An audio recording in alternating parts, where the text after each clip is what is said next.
Students, स्वागत है आप सभी का आज की इस वीडियो में। आप देख रहे हैं आपका अपना यूट्यूब चैनल स्टडी ऑन।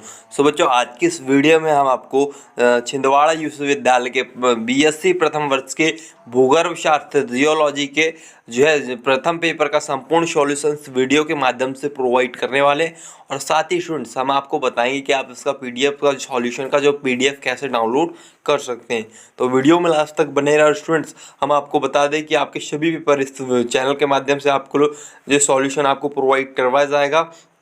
तो आप इस चैनल पर पहली बार आए तो इस चैनल को सब्सक्राइब करके बेल आइकन को प्रेस कर दें, ताकि मैं जब भी कोई आपके पेपर से रिलेटेड अगली वीडियोस अपलोड करूं उसका नोटिफिकेशन आपको सबसे पहले मिले। तो चलिए बच्चों, वीडियो शुरू कर लेते हैं। देखिए, आपका बीएससी प्रथम वर्ष का आपका भूगर्भ शास्त्र का ये प्रथम पेपर है। तो चलिए देख लेते हैं पूरा। सबसे पहले हम पूरा पेपर देखेंगे, उसके बाद इसका हम सॉल्यूशन आपको प्रोवाइड करवाएंगे। तो देखिए, पहला क्वेश्चन है आपका, पृथ्वी के आंतरिक भाग को परिभाषित करें, इसकी संरचना का रचना क्रस्ट मेटल और कोर को समझाइए। जी हाँ।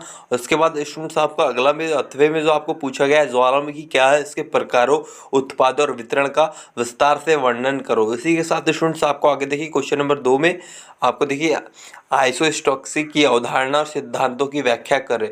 इसके साथ इसके अथवा में आपको देखिए प्लेट विवर्तनिकी के प्रकार और प्लेट सीमाओं की व्याख्या कर रहे हैं स्टूडेंट्स। इसके आगे आके देखिए, आपको क्वेश्चन नंबर 3 में पूछा गया, देखिए रोग अपक्षय और उसके प्रकारों का आपको वर्णन करना है क्वेश्चन नंबर 3 में। साथ ही इसके अथवे में आपको भारतीय उपमहाद्वीप के भू आकृति के विज्ञान का वर्णन करने को कहा गया है। इसके बाद स्टूडेंट्स, आपका चौथा क्वेश्चन है, भू आकृति विज्ञान चक्र और जल निकासी प्रणाली के आप उससे क्या आप समझते हैं, इनकी परिभाषा और इनका वर्णन आपको करना है। साथ ही इसके अथवे में आपको हवा का भूविज्ञानिक कार्य प्रदर्शित आपको करने को कहा गया था। इसके बाद आपका स्टूडेंट्स देखिए, लास्ट क्वेश्चन है आपका क्वेश्चन नंबर 5, काष्ठ स्थलाकृति और भू आकृतियों का वर्णन आपको करने को कहा गया था। साथ ही इसके अथवे में आपको हिम नदी के भू आकृतियों के बारे में विस्तार करने को कहा गया था। देखिए स्टूडेंट्स, आपको इस तरीके से 5 क्वेश्चन टोटल पूछे गए थे। साथ ही अब चलिए इनका पूरा आंसर हम देख लेते हैं। तो देखिए, अपने क्वेश्चन नंबर 1 में आपको ज्वालामुखी के बारे में पूछा गया था स्टूडेंट। देखिए, क्वेश्चन नंबर 1 का आंसर आपकी स्क्रीन पर हमने प्रोवाइड करवा दिया। देखिए, कुछ इस तरीके से आपको क्वेश्चन नंबर 1 का आंसर लिख लेना है। देखिए, आपको लिखना है, ज्वालामुखी पृथ्वी की सतह पर उपस्थित ऐसी दरार या मुख होता है जिससे पृथ्वी के भीतर का गर्म लावा, गैस, राख आदि बाहर आते हैं। वस्तुतः यह पृथ्वी की ऊपरी परत के एक विभंग या रिप्च्यूर होता है, जिसके द्वारा अंदर के पदार्थ बाहर निकलते हैं। अगले स्टूडेंट्स, आपको ज्वालामुखी द्वारा निःसृत इन पदार्थों के जमा हो जाने से निर्मित शंक्वाकार स्थल रूप को ज्वालामुखी पर्वत कहा जाता है। इस तरीके से आपको ज्वालामुखी की परिभाषा लिख लेनी है। आगे आपको लिखना है, देखिए ज्वालामुखी का चित्र हमने आपके यहाँ प्रोवाइड करवाया। कुछ इस तरीके से ज्वालामुखी उद्घटन होता है, कुछ इस तरीके से ज्वालामुखी दिखाई देता है। तो इस तरीके से आपको समझ लेना है। इसके आगे स्टूडेंट देख लेते हैं पूरा इसका आंसर। देखिए, इससे आपको चित्र नहीं बनाना है, आपको सिर्फ समझाने के लिए हमने आपको चित्र प्रोवाइड करवाया था। तो देखिए, आगे देख लेते हैं। आपको इस तरीके से लिखना है, ज्वालामुखी का संबंध प्लेट विवर्तनिकी से है, क्योंकि यह पाया जाता है कि बहुधा ये प्लेटें ये सीमाओं के सहारे पाए जाते हैं, क्योंकि प्लेट सीमाएं पृथ्वी की ऊपरी सतह परत में विभिन्न उत्पन्न होने हेतु कमजोर स्तर उपलब्ध करा देती है। इसके आगे लिखना है आपको, इसके अलावा कुछ अन्य स्थलों पर भी ज्वालामुखी पाए जाते हैं। आगे लिखना स्टूडेंट्स, आपको देखिए, जिनकी उत्पत्ति मेंटल प्लूप से मानी जाती है और ऐसे स्थलों को हॉटस्पॉट की संज्ञा दी जाती है। साथ ही इसके आगे आपको लिखना, देखिए इसके आगे कंटिन्यू करना है आपको, भू आकृति विज्ञान में ज्वालामुखी को आकस्मिक घटना के रूप में देखा जाता है और पृथ्वी की सतह पर परिवर्तन लाने वाले बलों को इसे रचनात्मक बल के रूप में वर्गीकृत किया जाता है, क्योंकि इनसे कई स्वरूपों का निर्माण होता है। वहीं दूसरी ओर पर्यावरण भूगोल इसका अध्ययन एक प्राकृतिक आपदा के रूप में करते हैं, क्योंकि इसका पारितंत्र और जानमाल का नुकसान होता है। जी हाँ, इससे जो पारितंत्र और जानमाल का नुकसान होता है आपका ज्वालामुखी से। इसके बाद आपको ज्वालामुखी के प्रकार लिख लेना है स्टूडेंट। देखिए, ज्वालामुखी के प्रकार आपको स्टूडेंट्स आपको हेडिंग डालना है।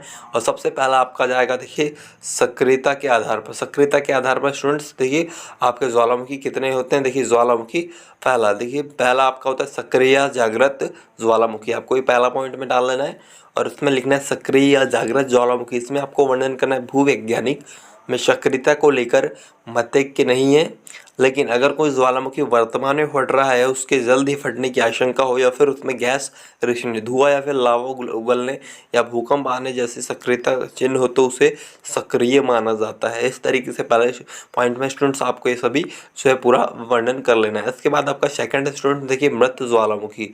सेकंड आपका मृत ज्वालामुखी, इसमें आपको लिखना है यह वे ज्वालामुखी होते हैं जिनके बारे में वैज्ञानिक की अपेक्षा कि वे फटेंगे नहीं। इनके बारे में यह अनुमान लगाया जाता है कि इनके अंदर लावा या मैग्मा खत्म हो चुका है और इनसे उगलने की गर्मी व सामग्री बची ही नहीं है। अगर किसी ज्वालामुखी, जी हाँ आगे लिखना है, अगर किसी ज्वालामुखी के कभी भी विस्फोटक प्रकार की सक्रियता की कोई भी घटना होने की स्मृति नहीं हो तो अक्सर उसे मृत समझा जाता है। जी हाँ, आपको जो है यह सक्रियता की कोई भी घटना होने की स्मृति नहीं होती तो उसे जो है मृत माना जाता है। इस तरीके से स्टूडेंट्स आपको देखिए ये दूसरे पॉइंट में लिख लेना है। आगे चलते हैं, आपका तीसरा पॉइंट देखिए ज्वालामुखी में प्रक्षुब्ध या सुप्त ज्वालामुखी आपका तीसरा पॉइंट हो जाएगा। इसमें आपको लिखना देखिए वैज्ञानिक में मृत यानी एक्सिटेंस और सुप्त यानी डोरमेंट ज्वालामुखी के अंतर बता पाना कठिन है, लेकिन अगर मानवीय स्मृति में कोई ज्वालामुखी कभी भी इतिहास में बहुत पहले फटा हो तो उसे सुप्त ही माना जाता है, लेकिन मृत नहीं। यहाँ आगे लिखना है आपको बहुत से ऐसे ज्वालामुखी है जिन्हें फटने के बाद एक और विस्फोट के लिए दबाव बनाने में सालों गुजर जाते हैं, इन्हें उस दौरान सुप्त माना जाता है। मसलन तोबा ज्वालामुखी जिसके विस्फोट में आज से लगभग 70,000 वर्ष पूर्व भारतीय उपमहाद्वीप के सभी मानव मारे गए थे और पूरी मनुष्य जाति ही विलुप्त की कगार पर आ पहुंची थी। आपका मसलन तोबा जो है ज्वालामुखी आपका आज से 70 लगभग 76 साल पहले जो ये विस्फोट हुआ था, जिससे भारतीय उपमहाद्वीप के सभी सारे मानव जो है मारे गए थे और तो साथ ही पूरी मनुष्य जाति विलुप्त की कगार पर आ गई थी एक छोटे से इस बड़े ज्वालामुखी मसलन तोबा के कारण। इसके बाद आपको लिखना है हर जो है 3 लाख जो है आपका 80,000 वर्षों में पुनर्विस्फोट के लिए तैयार होता है। जी आपको इसके बारे में आगे लिखना है। इस तरीके से आगे लिखना है आपको देखिए स्टूडेंट्स आपका अगला पॉइंट है उद्धार की प्रकृति के अनुसार पर आपका पहला पॉइंट आपको डालना देखिए केंद्रीय उद्धार की प्रकृति क्या आपको आपने अभी दूसरा देखा था, आपको देखिए उद्धार की प्रकृति के अनुसार लिखना है और इसमें लिखना है पहला केंद्रीय उद्भेदन वाले ज्वालामुखी। उसमें आपको लिखना है इस उद्धार में लावा के साथ अधिक मात्रा में गैस प्रायः एक संकरी नली या छिद्र के सहारे बाहर निकलती है और लावा या जमाव शंकु की तरह कभी कभी गुंबद या टीले के रूप में होता है। इस तरीके से स्टूडेंट्स आपको लिखना है।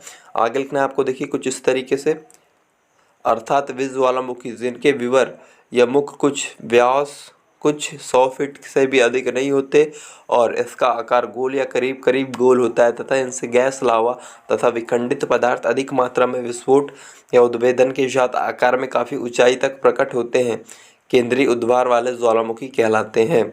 आगे रखना स्टूडेंट्स आपको ये अधिक विनाशकारी होते हैं, उद्वार से भयंकर भूकंप आते हैं। इस तरीके से आपको लिखना आगे आपको इसको स्टूडेंट्स लिखना देखिए इन्हें विस्फोट की तीव्रता के आधार पर पुनः प्रकारों में वर्गीकृत किया जाता है। जी हाँ, विस्फोट के आधार पर भी इन्हें वर्गीकृत किया जाता है। देखिए पहला लिखना है आपको एक हवायान या हवाई तुल्य, दूसरा लिखना है आपको 2 स्ट्रैम्बोलियन या स्ट्रोम्बोली तुल्य, तीसरा स्टूडेंट्स आपका भूपदार तीव्रता से बाहर आता है। इसके बाद स्टूडेंट्स आपको आगे चौथे पॉइंट में लिखना है इसमें तरल लावा के साथ विखंडित पदार्थ जैसे ज्वालामुखी बम उद्धार के साथ निकलते हैं जो अधिक ऊंचाई पर जाकर प्रमुख पुनः ज्वालामुखी क्रेटर में गिर पड़ते हैं, जैसे भूमध्य सागर में सिसिली द्वीप के उत्तर में स्थित लिपारी द्वीप में के पास स्ट्रोम्बोली ज्वालामुखी में पाया जाता है। इस तरीके से स्टूडेंट्स आपको ये पूरा लिखना है। आगे आपको देखिए ये पूरा यहाँ से फिर लिखना है। देखिए आपको अगला पॉइंट डालना 3 वैल्केन या वॉल्केनो तुल्य ज्वालामुखी। इसके बाद आपको नेक्स्ट पॉइंट डालना इस प्रकार के ज्वालामुखी प्रायः विस्फोट भयंकर से उद्धार के साथ होता है, ऐसा लिखना है स्टूडेंट्स आपको। इसके बाद आपको कंटिन्यू करना है। इसके बाद देखो आपका अगला ज्वालामुखी आ जाएगा दरारी उद्भेदन वाले ज्वालामुखी। जी हाँ, आपको जो अगला पॉइंट डालना है आपके वो जो इसी के अंतर्गत, वो इसके पहले पॉइंट के अंतर्गत वो बहुत सारा आ गया था आपका। तो देखिए इसके बाद आपको अगला पॉइंट डालना है। स्टूडेंट्स यदि आप उसको जो है आंसर को कम कर लिखना चाहते हैं तो आप लिख सकते हैं। हमने आपके जो क्वेश्चन के जो नंबर की दृष्टि से आपको ये लॉन्ग आंसर जो है प्रोवाइड करवाएं। तो देखिए इसके आगे आपको लिखना है, इस प्रकार के उद्भेदन में यह लावा के साथ गैस की मात्रा में कम होती है, जिससे लावा दरारों में होकर धरातल पर गिरने लगता है। कभी कभी अधिक मात्रा में लावा के जमा होने से मोटी परत बन जाती है, जिसके फलस्वरूप लावा मैदान या लावा पठार बनते हैं। इसमें मैग्मा कम गाढ़ा होता है तथा मैग्मा सतह पर दूर तक फैलकर जाता है, जम जाता है। आगे लिखना है स्टूडेंट्स आपको, जैसे 1783 में आइसलैंड में 17 मील लंबे दरार से होकर लावा उद्गार हुआ है, जिसका विस्तार 218 मील तक था। आगे लिखना है, इससे आइसलैंड की जनसंख्या का 5वां भाग नष्ट हो गया। जी हाँ, आगे लिखना है स्टूडेंट्स आपको, देखिए इस तरह के उद्गार कैट्रियस युग में बड़े पैमाने पर हुए थे। 1912 में कटाई ज्वालामुखी विस्फोट के कारण वायुमंडल में इतनी अधिक धूल हो गई थी कि सूर्य ताप मिलने पर मात्रा 20% से कम हो गई थी। भारत में दक्कन पठारी हिस्सा क्रेटियोस युग के एक दरारी उद्भेदन, यहाँ आपको इस तरीके से लिखना है, दरारी उद्भेदन द्वारा निर्मित है। इस बेसाल्ट की चट्टान की अपक्षय काली रेगुर मिट्टी का निर्माण हुआ है। इस तरीके से स्टूडेंट्स आपको लिखना है। आगे आपको देखिए कुछ ज्वालामुखी के आपके जो है प्रमुख ज्वालामुखी लिख लेना है, उनके नाम लिख लेना है। देखिए पहला आपको लिखना है टकाना, जो आपका जो प्रमुख ज्वालामुखी में से फर्स्ट नंबर में है। दूसरा आपको लिखेंगे ओजो सडेल सेलेडो। तीसरा आपका ज्वालामुखी कैटोपक्स हो जाएगा स्टूडेंट्स। इसके बाद आपका चौथा लेसर हो जाएगा। और इसके बाद स्टूडेंट्स आपका जो अगला हो जाएगा वो जो है टुंगुंग तीर्थो। और इसके बाद आपका पांचवा जो है पोपो कैटिपिटल हो जाएगा। इसके बाद आपका अगला हो जाएगा सेंगे जी आपको। इसके बाद आपको अगला लिख लेना है, देखिए क्यूलोज्वेक्सकाया। इसके बाद आपका प्यूरेस हो जाएगा अगला। इसके बाद स्टूडेंट्स आपका टाजू मुल्को हो जाएगा। इसके बाद आपका अगला लिख लेना है मोना लोआ, यहाँ आपका ज्वालामुखी है। इसके बाद आपको देखिए अगला लिखना है, देखिए ज्वालामुखी है माउंट कैमरून। इसके बाद माउंट एरेबस। इसके बाद स्टूडेंट आपको रिंदजानी। इसके बाद आपको पिको देल तेदई। इसके बाद सेमोरू। और इसके बाद स्टूडेंट आपको आगे लिखना है, देखिए आगे लिखना है आपको कुछ इस तरीके नीर गौंगा। और इसके बाद आपको कोर क्यास्काया लिख लेना है। स्टूडेंट्स इस तरीके से आपका क्वेश्चन नंबर 1 का आंसर आपको यहाँ तक पूरा लिख लेना है।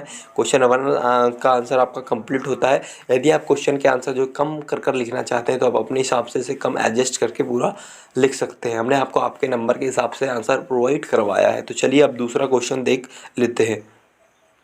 इसके बाद स्टूडेंट्स आपका अगला क्वेश्चन है क्वेश्चन नंबर 2। तो देखिए क्वेश्चन नंबर 2 में देखिए आपको आइसोस्टेसी मतलब आपको भू संतुलन के बारे में जो है पूछा गया था स्टूडेंट्स। तो देखिए आइसोस्टेसी के बारे में आपको पूछा गया है। तो देख लेते हैं पूरा इसका आंसर क्वेश्चन नंबर 2 का। देखिए आइसोस्टेसी मतलब भू संतुलन होता है, आपको जो है वर्णन करना था। देखिए भू संतुलन या समस्थिति का अर्थ है कि पृथ्वी की, आपको आंसर कुछ इस तरीके से लिखना है, पृथ्वी की भूपरपट्टी की सतह उच्च दाब उच्चावच के रूप में स्थित पर्वतों, पठारों और समुद्रों के उनके भार के अनुसार भूपरपट्टी के नीचे स्थित पिघली चट्टानों के ऊपर संतुलन बनाए रखने की अवस्था। जी हाँ, आपको कुछ इस तरीके से यहाँ से स्टार्ट करना है और ये पूरा आपको लिख लेना है। इसके आगे स्टूडेंट्स आपको जो समझने के लिए आपको जो चित्र हमने प्रोवाइड करवाया। तो देखिए कुछ इस तरीके से आपका चित्र हो जाएगा, शायद आपका सी लेवल हो जाएगा। इस तरीके से स्टूडेंट्स आपको ये पूरा चित्र जो है समझ लेना है आपका भूपरपट्टी के लिए जो आपको चित्र प्रोवाइड करवाएगा। समझने के लिए तो आप वीडियो को रोक इसको जो समझ सकते हैं,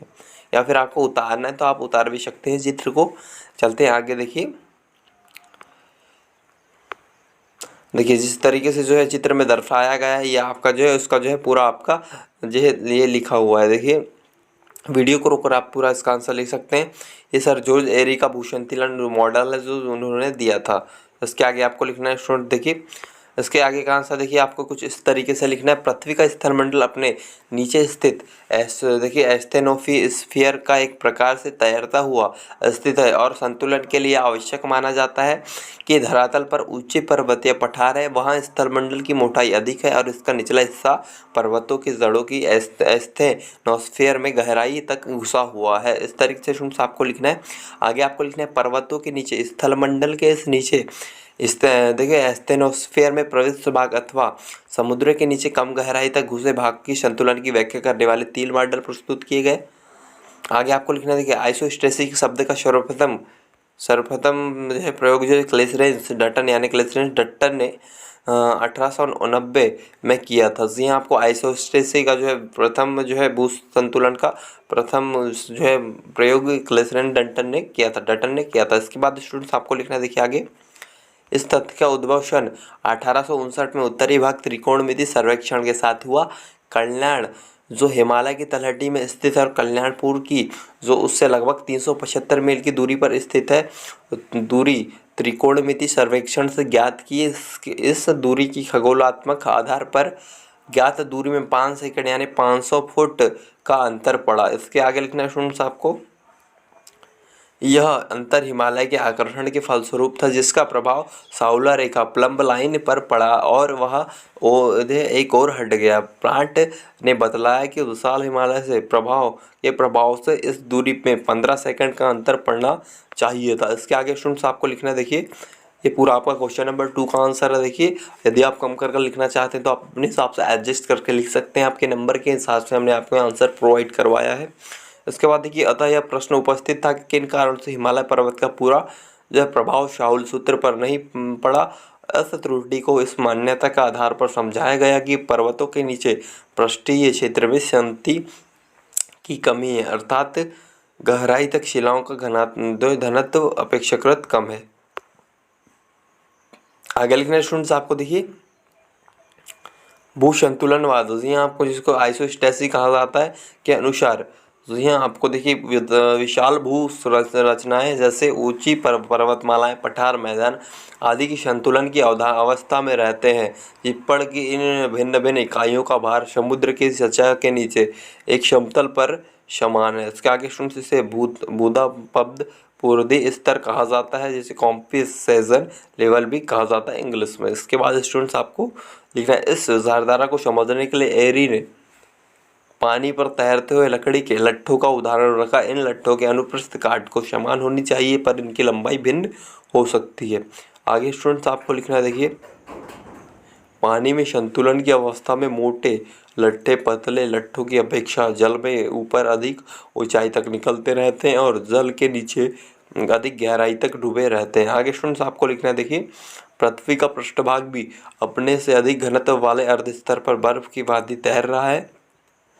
आगे लिखना है स्टूडेंट्स आपको, देखिए ऊंची पर्वतमालाओं की जड़ें इनसे अधिक गहराई तक चली गई है और इसके आधुनिक गवेषणाओं से इस बात की पुष्टि हुई है। भूकंप लहरों के अध्ययन से ज्ञात हुआ है कि पर्वतमालाओं के नीचे सियाल पदार्थ लगभग 40 किलोमीटर या उससे अधिक गहराई तक विद्यमान है।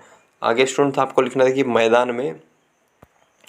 मैदान के नीचे की मोटाई 10 से 12 किलोमीटर तक है और सागर तल के नीचे तो यह परत बहुत ही पतली है और कहीं कहीं तो विद्यमान ही नहीं है। इस तरीके से स्टूडेंट्स आपको क्वेश्चन नंबर 2 का आंसर आपको यहाँ तक लिख लेना है। आपका तो क्वेश्चन नंबर 2 यहाँ कंप्लीट हो जाएगा। और यदि किसी भी क्वेश्चन के आंसर में आपको डाउट है तो नीचे आप कॉमेंट बॉक्स में कॉमेंट कर सकते हैं। चलते अपने नेक्स्ट क्वेश्चन नंबर 3 की तरफ। बाद स्टूडेंट्स आपको जो है अगला क्वेश्चन है आपका क्वेश्चन नंबर 3। तो क्वेश्चन नंबर 3 के अथवे का आंसर हमने आपको यहाँ प्रोवाइड करवाया, जिसमें आपको भारतीय उपमहाद्वीप के बारे में पूछा गया था। देख लिए पूरा आंसर इसका हम देख लेते हैं। अथवे का आंसर आपका क्वेश्चन नंबर 3 का। तो देखिए आंसर कुछ इस तरीके से लिखना है आपको। भारतीय उपमहाद्वीप एशिया के दक्षिणी भाग में स्थित एक उपमहाद्वीप है। इस उपमहाद्वीप को दक्षिण एशिया भी कहा जाता है। आगे लिखना है, भूवैज्ञानिक दृष्टि से उपमहाद्वीप का अधिकांश भाग भारतीय प्रस्तर या भारतीय प्लेट पर स्थित है। हालांकि इस भाग का कुछ भाग प्रस्तर से हटाकर यूरेशियाई प्रस्तर पर स्थित है। इस तरीके से लिखना है आपको। आगे देखिए आपके लिए ये पूरा नक्शा हमने प्रोवाइड करवाया, आपको सिर्फ समझना है, इसे लिखना नहीं है। इसके आगे स्टूडेंट्स देखिए आपको कुछ इस तरीके से लिखना है। देखिए आगे आपको लिखना है, देखिए ऑक्सफोर्ड इंग्लिश डिक्शनरी के अनुसार उपमहाद्वीप शब्द एक महाद्वीप का जो उपखंड है, जो अलग भौगोलिक, राजनीतिक और सांस्कृतिक पहचान का प्रतीक है और एक महाद्वीप की तुलना में कुछ छोटा है। जी हाँ, इसके आगे लिखना है, भारतीय उपमहाद्वीप को इंगित करने के लिए इसका उपयोग 20वीं सदी के आरंभिक दिनों से किया जाता है, जब अधिकांश क्षेत्र ब्रिटिश भारत का हिस्सा था। आगे लिखना आपको, क्योंकि यह ब्रिटेन को भारत और रियासतों को ब्रिटिश पैरामाउंटसी दोनों क्षेत्रों को संदर्भित करने के लिए एक सुविधाजनक शब्द था। देखना स्टूडेंट्स आपको देखिए कुछ इस तरीके से एक शब्द के रूप में भारतीय उपमहाद्वीप ब्रिटिश साम्राज्य और उसके उत्तराधिकारी में विशेष रूप से प्रचलित रहा। जबकि दक्षिण एशिया शब्द यूरोप और उत्तरी अमेरिका में अधिक उपयोग है। इतिहासकारों सुगाता बोस और आयशा जलाल के अनुसार भारतीय उपमहाद्वीप को दक्षिण एशिया के रूप में जाना जाता है। आगे लिखना है स्टूडेंट्स, देखिए आपको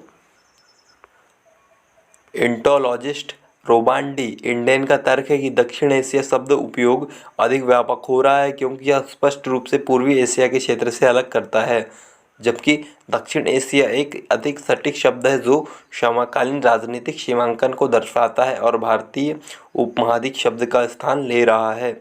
अगर स्टूडेंट्स आपको लिखना है, देखिए एक शब्द जो क्षेत्र की औपनिवेशिक विरासत से जुड़ा हुआ है, एक कवर शब्द के रूप में उत्तरार्ध अभी भी टाइपोलॉजिकल अध्ययनों से व्यापक रूप से उपयोग किया जाता है। इस तरीके से स्टूडेंट्स आपको ये पूरा यहाँ तक क्वेश्चन नंबर 3 का आंसर आपको यहाँ तक पूरा लिख लेना है। इसके बाद आपका अगला क्वेश्चन आता है क्वेश्चन नंबर 4। तो चलिए क्वेश्चन नंबर 4 हम देख लेते हैं। नंबर 4 में स्टूडेंट्स आपको पूछा गया था, देखिए कि भू आकृति विज्ञान आपका क्या होता है। जी हाँ, आपको क्वेश्चन नंबर 4 का आंसर भू आकृति विज्ञान आपको पूछा गया था। तो चलिए पूरा इसका आंसर हम आपको प्रोवाइड करवा रहे हैं। तो चलिए देख लेते हैं पूरा इसका आंसर।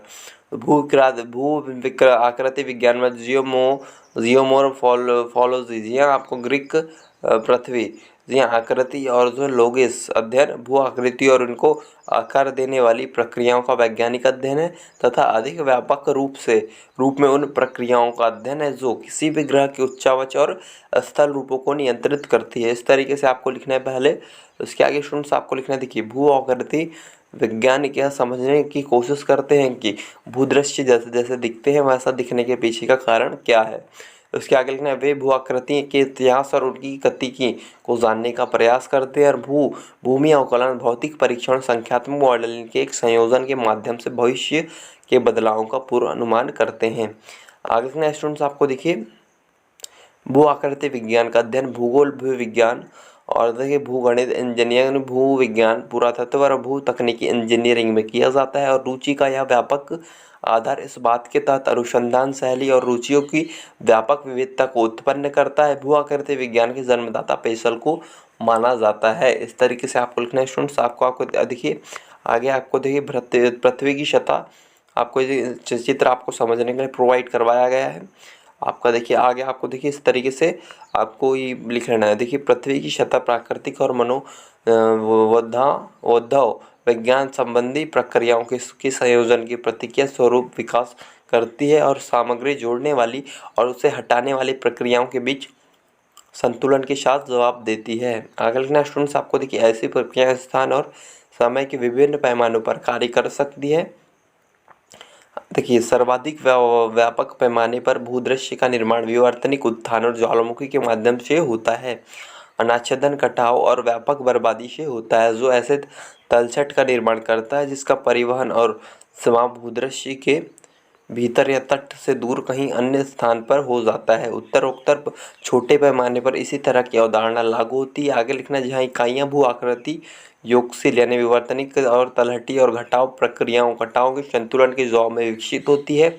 आधुनिक भू आकृति विज्ञान किसी ग्रह की सतह पर सामग्री के प्रवाह के अपसरण का जो है आपको आगे देखिए प्रवाह के अपसरण का अध्ययन है और इसी तलछट विज्ञान के साथ निकट रूप से संबंध है जिसे सामान्य रूप से उस प्रवाह अभिसरण का रूप में देखा जा सकता है। इस तरीके से स्टूडेंट्स आपको पूरा लिख लेना है। इसके बाद देखिए आगे क्वेश्चन नंबर 4 में ही आपको जल निकासी भी पूछा गया था। तो देखिए जल निकासी आपका क्या, जल निकासी प्रणाली आपको पूछी गई थी। तो देख लेते हैं इसका पूरा आंसर हम। तो देखिए किसी क्षेत्र की सतह या उपसतह के पानी को प्राकृतिक या कृत्रिम ढंग से हटाना जल निकासी कहलाता है। और जो है आप इसके आगे लिख सकते हैं कि इससे संबंधित प्रणाली को ही जल निकासी प्रणाली कहा जाता है। आगे लिखना है स्टूडेंट्स आपको, कृषि भूमि के उत्पादन को सुधारने या पानी की आपूर्ति के प्रबंधन के लिए जल निकासी की आवश्यकता पड़ती है। जी हाँ, आगे देखिए आपको कुछ इस तरीके से जी हाँ देखिए जल निकासी जो आपका चित्र हमने यहाँ प्रोवाइड करवाया है। आपको उसको उतारना नहीं, सिर्फ आपके समझने के लिए आंसर जो है इस तरह आपको प्रोवाइड करवाया गया है। उसके आगे देखिए आपको जो न्यू साउथ वेल्स की एक सिडनी नाली की जो अत्यंत गहराई है, जो गहराई में जो आपको ये समझाया गया है, आपको चित्र प्रोवाइड करवाया गया है। आगे स्टूडेंट्स आपको लिखें इसका प्रारंभिक इतिहास। जी हाँ, कि ये जो इसकी प्रणाली जो है कैसे कहाँ से जो उत्पन्न हुई, इसका क्या जो है इतिहास है। तो देखिए प्राचीन सिंधु सभ्यता की नालियों में और जल निकास विकास प्रणाली जो संपूर्ण सभ्यता के दौरान विकसित हुई और शहरों में प्रयुक्त होती रही, वे मध्य पूर्व में पाई जाने वाली किसी भी समकालीन शहरी स्थानों से कहीं अधिक उन्नत तथा आज के आधुनिक पाकिस्तान तथा भारत के कुछ क्षेत्र से कहीं अधिक प्रभावी थी। आगे आपको लिखना है कि हड़प्पा और मोहनजोदड़ो के प्रमुख शहरों के सभी घरों में पानी और नालियों की सुविधा थी। अपशिष्ट जल को ढकी हुई नालियों के माध्यम से निकाला जाता था और जो प्रमुख गलियों के साथ साथ बनी हुई थी। इस तरीके से स्टूडेंट्स आपको लिखना है। आगे आपको लिखना है, देखिए 19वीं सदी की आपकी जल निकासी कुछ इस तरीके से स्टूडेंट्स आपकी होती थी।